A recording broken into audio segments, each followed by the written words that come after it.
Joe here with the Rideshare Guy, and today we're going to go over the upfront information that Lyft provides in 2026.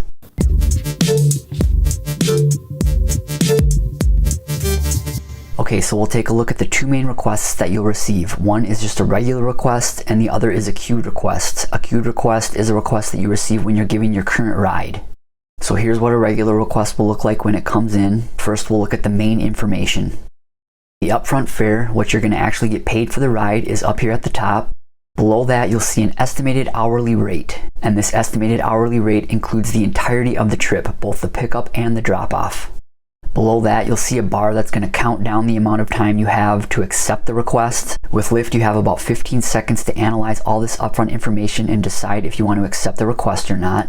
Then you will see both the pickup and the drop-off information. As far as the pickup information, you'll see the duration and distance to the pickup, and also the cross streets and city.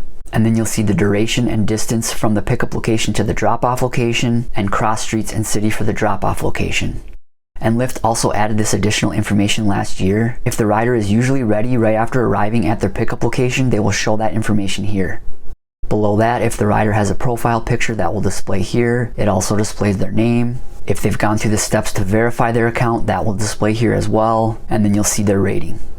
And on the bottom right, you'll see that this is a standard Lyft request, and if this was a Lyft XL or a Lyft Black request, that would display here. And if you want to accept a request, you just tap the accept button at the bottom there. And if you don't want to accept the request, you can decline it by tapping the X on the top right here, or you can just let the request expire. Now, as far as the map, the pickup location is that purple outlined circle, and then the drop-off location is that pink outlined circle. And you'll also see recommended routes to the pickup location and from the pickup location to the drop-off location.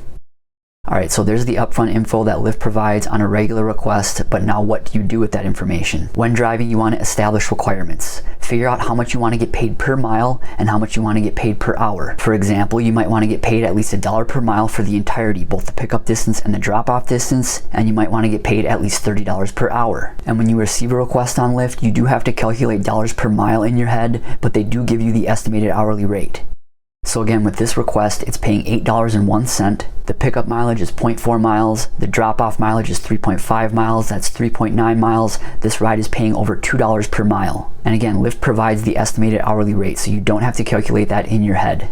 Alright, now as far as a queued request, a request that you receive when you're giving your current ride, you're provided the exact same information that you would receive on a regular request. The only difference is you don't see the pickup location or the drop-off location on the map.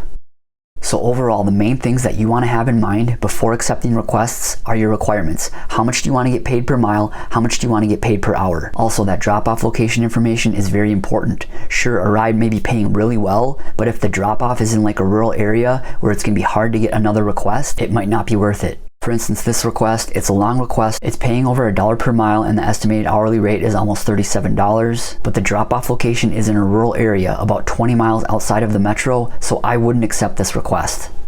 Also, another thing I really like is when stops are added before a request has been made, it will show up on the upfront screen. So you'll see if a request includes a stop, and if you don't like requests with stops, you can decline all of these. So again, the main things that you want to have in mind before accepting upfront fares are how much you want to get paid per mile, what do you want your hourly rate to be, and also look at that drop-off location. But what about all of you? What markets do you drive in, and what per mile and hourly requirements do you have when accepting requests? If you've yet to download the Solo app to help you manage your rideshare business and earn more, our referral link is in the description. We also have a free newsletter, and the link to sign up for that is in the description as well. If you've yet to watch my previous video on the upfront information that Uber provides, be sure to check that one out. Thanks again for watching and drive safe. Thanks.